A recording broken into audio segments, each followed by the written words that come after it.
Chapter 49. Sam left the room. He took Wanda aside to see her state after the confrontation. He hugged her hard. "Wanda, do you think you and Bruno want to fly home? Would be more comfortable for you. You could open things up and I could dive deep with the boy." She kissed him.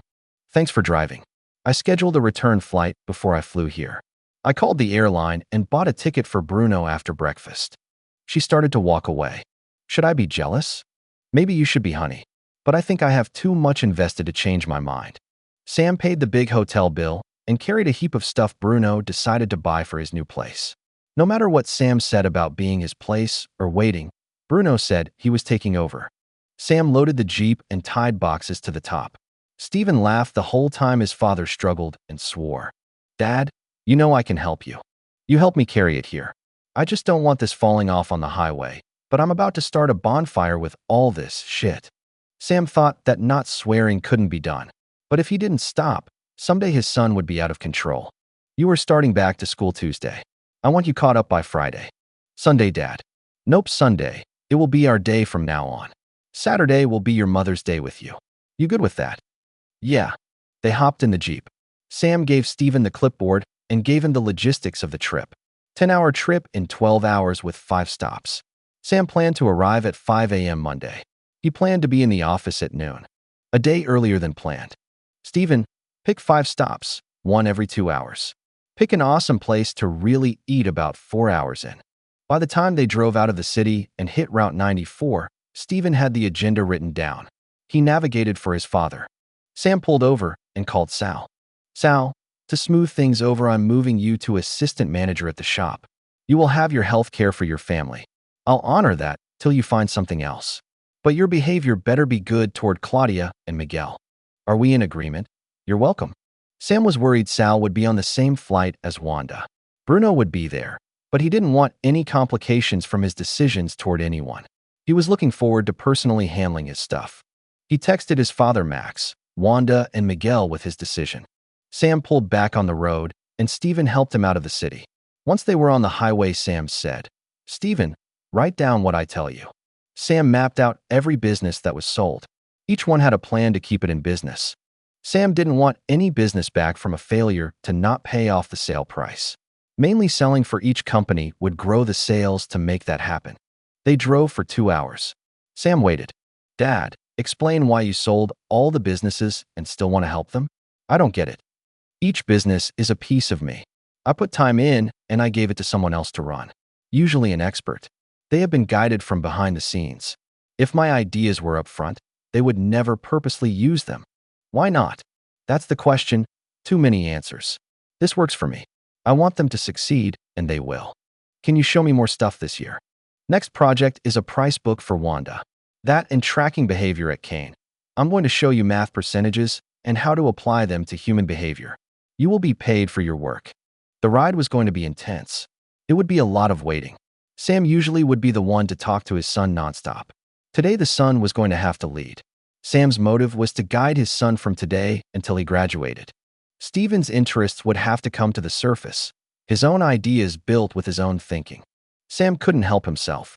He started laughing before he said, "Stephen, in life, you have to think ahead. You could switch your lunchbox to your mother's pink one. I could deliver you to school in the pink Jeep. Dad, you do that, I'm going to kill you. Man, I can't win. Son, you would rise above it. But I would understand being afraid of the pink lunchbox." "Dad," Stephen couldn't stop laughing. "Can I have the pink lunchbox? I want to give it to Uncle Bruno for his first day at work." "So, you are saying you would let Bruno drop you off with the pink Jeep and not me?" "Dad, that would be funny. I could work with that. I guess we are all going to have to work with that." Sam had Stephen call ahead to order food. They pulled in and used the facilities. This pink Jeep was going to do wonders for Stephen's emotional intelligence. Sam didn't want to draw a line concerning the Jeep, and he didn't want to jump to conclusions about human nature. It would serve its purpose, but on the tail end, would it be worth it? Sam would have to work on his material and improve his looking around skills. He wanted to hear Bruno's opinion on the pink Jeep and the 1950s clip-on earrings. How would one survive the abuse? This stop would be a case in point. They picked up the food and left. A stranger said, "Buddy, pink Jeep is a little flamboyant." Sam said back, "Not gay. Long story, get over it." "Yep, It was too in your face to be safe. Sam was going to deal. He was thinking Wanda probably had a good sense of the world's invasion of her space because of her looks. His probable relationship with her would bring it on. She may have to tone things down, or he would have to tone things up. Something would have to be evened out. He knew he definitely would have to be more comfortable communicating with her. Once in college, Sam took a simple English composition course. It was brutal. The dean of the school singled him out and told him to report to his office. Sam reported. He didn't know why he was there. Sam, you are smart. Why can't you string sentences together? The meeting didn't help. Sam struggled getting it. The D he received in English comp later formed a work around his weakness. Things sounded good to others when he didn't have to explain things. He would have to face this huge deficit because it was something out of his control. His whole life was dealing with this huge dent in his brain. Sam trained himself to be lucky to compensate. Fairness in life was tested every day. If life wasn't fair, what was it? Sam could be a smaller version of himself and be a hermit, or start to build his ideas and take the heat that comes from the unfair people. Arthur turned things around. Sam thought Arthur must have been jolted into alignment or something. He wanted to yell at Jill so bad, but somehow his being contributed to the imbalance of their relationship. It was bullshit. It would continue to be that way. Sam felt like crying, and then he did. He excused himself and walked down the street, while Stephen put the food in the Jeep. It hurt. Sam would have to change his approach. He was going to have to be ready to do it better. Amazon would help. Sam ordered some books to his new address. Later that week, he would start talking to someone about it. And this year, he would get advice from his uncle and nameless father. Chapter 50. Sam walked back to the Jeep. They had a mess of food to eat. Stephen did an awesome job ordering. If Sam drove straight through, they would get home around 3 a.m. He set the cruise to 75. When Stephen fell asleep, Sam called the chief with some headphones on. "Chief, is everything good?" "Sam, it went like clockwork." "Did the wire work, and how many seconds did it take?" "Took 8 seconds, but we hooked him up and tested the results. You don't have to worry about seeing or hearing from him again." "How many cases we talking about?" 8, but we only closed 4. Maybe 4. We have to test the bodies. See you in 2 weeks. The phone rang. Sam put on the headphones. It was Wanda. "Hey, I have about 4 hours left. Stephen's asleep. We had a little party on the plane. Everyone seemed happy except Tony. He had a headache. He's going to have to find his place. I'll give him a few weeks to get it together. I'm giving up my office to Bruno for about a month. I'll be working a row over from you. Tony and his team will be 2 rows from you. Basically, everyone is starting over learning my software. Bruno made up your beds with the sheets I bought Friday. Your gift is in your room. Harry stopped in at 10 tonight to make sure the furniture in your apartment was in good shape. I like him. A gift. Thank you. One thing you might have to get used to is that I go from one topic to the next. I appreciate you thinking of me. I'm going directly to bed when I get there. Up around 10. I will do a couple things before I go to work to prepare our desks. You or Bruno mind watching Stephen from 11 to 5? I can. Does Stephen know the area well? Not really, but I'm sure he'll have an interest riding around with you. I'll cook dinner around 6. After family time in the back, we can sit down and talk. I'm installing a dry erase board to put our schedules on. Sam, I put one of the 3 garage door openers in your car. The keys and the other ones will be on the front porch waiting for you. I'm sure I will see you in the morning, but I can't wait for the evening. Wanda, see you tomorrow. Sam thought about tomorrow. It had been easy making things happen when he was just doing. Responsible to no one and no one really looking over his shoulder. When no one was watching, he could glide along not worrying. This new plan would be all worry. He would have to eliminate that. Just having a person really care about him was enough pressure. The board at the bunker was going to be used this week. Divide and conquer. Treat the right people good. Chapter 51. Sam arrived. He woke Stephen up a half hour before they pulled in. "Stephen, this week, you just worry about your stuff. Let the worry of your mother and I go. Just tell me how you feel next Sunday when we plan at the bunker. School work is priority for the week. I ordered some books for you to keep you occupied with the black and white TV." Sam got the opener and pulled the Jeep into the left side of the garage. He pressed the code into the alarm pad. They unloaded and put Bruno's stuff against the wall and luggage to their rooms. Things would seem normal in a few weeks. Sam's brain was already working to lower the pressure. Looking at it tomorrow would help with that. The beds were made, and he noticed he had a laundry basket. Sam unpacked and was shocked when he came to his dresser. Framed above it was a voided check that he had given her. To top it off, he had new underwear in the drawer. Sam separated the colors before he went to bed. The check. His mother would have done that. At 9 a.m., Sam sat up and ordered groceries to be delivered. It was easy picking one of everything in the store. He ordered a huge freezer and heat for the sunroom. He texted Bruno and Wanda with info. Until Steven got his computer, Sam would communicate the old-fashioned way. He opened Steven's door. "Boy, love you, Dad. Before I go, organize your room. Help Bruno with a delivery I have coming this morning.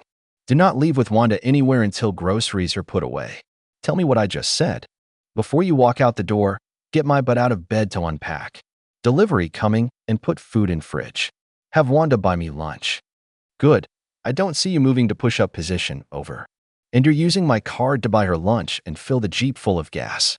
The layout was 3 bedrooms in a row with 2 bathrooms bookended by 2 storage spaces across the hall. Sam loved this place. One straight hallway in between. Walking toward the back of the house had a stairway to the sunroom and kitchen, while a front stairway led to a front door entryway. The entryway ran the length of the 2 units. It was like a windowed front porch. Sam could hear music coming from the back of the house. Bruno had on shorts, a t-shirt, and flip-flops. The sunroom had its own door to the garage unit. Both units used that door. Bruno carried his stuff straight from the garage. 2 lawn chairs were set up facing west or the side of the room. He had his boom box on the floor, a stand for his paints, and a small canvas set on his tripod thing. In so many words, short, simple, and sweet. Just what was needed. Sam liked that. Sam tossed a set of keys to his stand. "Bunker storage unit 5 for your stuff. Your car is in bunker 6. You can park on the right side of the garage. When I leave, I'll be back at 5. I sent you a text. Steven is doing something with Wanda this afternoon." Sam did the bathroom thing and put on his new red Gildan underwear. He wore his jeans, black ankle socks, white t-shirt, and blue polo. Casual today, before business tomorrow. He pulled out a set of keys from his computer bag. The good thing about the place was it had a rectangular opening between the units. Sam set her keys down there and sent her a text on what keys were what. Next, Sam decided to open their communication. He yelled, "Love you," through the opening. He heard her jump out of bed. "Now wait a minute, mister. You're lucky I can't get to you. You better not say it unless you mean it." They kissed through the opening. "I won't. See you at 5 or so." Chapter 52. Sam drove by the river and called in a lunch order for the bullpen. New day with the new boss. He picked up the order, and things looked good at the sandwich shop. Sam discussed Sal's intention to start another place. They verbalized a mini-contract for March conditional on his behavior. He told Miguel not to get comfortable. His future was just starting. Sam parked and walked up the stairs to the bullpen. Wanda's desk was not ready, so he made it ready. Sam picked his desk in the center row, all the way in the back. He grabbed a bucket full of cleaning supplies and thoroughly cleaned both areas. Sam went through his checklist on his hand. Computer setup took 10 minutes, and grabbing stuff for the desks took another. He went back to the garage and put a sub on Juan's desk before carrying the lunchbox upstairs. Sam filled out the meeting board with 4 names. Tony was first in line at 10 a.m. Tuesday. He looked in on Dorothy, told her about lunch, his new spot, and intentions of the week. He left at 1 p.m. and rolled out of the garage. Texting Jill about his intentions was scary. The transition was out of his control. She texted back that he could leave his keys on the workbench in the garage. His stuff was just inside. He would try to not think about her. That would be tough. The grocery store pickup for dinner was simple. Meat, pasta, plants, water, and 1 6-pack of beer. The meat was steaks, hamburger, and chicken for the week. 5 boxes of pasta and ingredients for the secret sauce, 4 cases of water, 10 bags of veggies, and the lightest beer he could find. A short stop to purchase 2 dry erase boards completed the day. Sam couldn't live without boards. He would have to put himself out to pasture without one. Sam opened the garage door. The chess set, bunker keys, and the books were in one box. The chess table was next to the box. He loaded it in a minute. Sam pressed the button to close the door and laid the keys and opener on the bench. He left. The bunker was intact, and the new secure door was sick. It had a deadbolt and bars on the window. Sam grabbed some casual clothes for the house and set aside his anxiety to start working immediately. That would have to wait. Bruno and Sam sat in the lawn chairs. They had a beer and looked at his first painting. It was abstract for sure. A new Felipe original. Sam, don't panic. I don't think you know what you're in for. I don't. Sam started putting food away, organized the delivery, and made sure Wanda had supplies and food on her side. Bruno had a space heater set up. Sam said, "Shite, I'm going to have to bring in some beach sand for your room. I'm scared, but I'm glad you are here." Bruno started a new painting. It was different. "Bruno, what's this one going to be?" "I'm calling this one Shades of Brown." Sam walked back into the house. He was in trouble.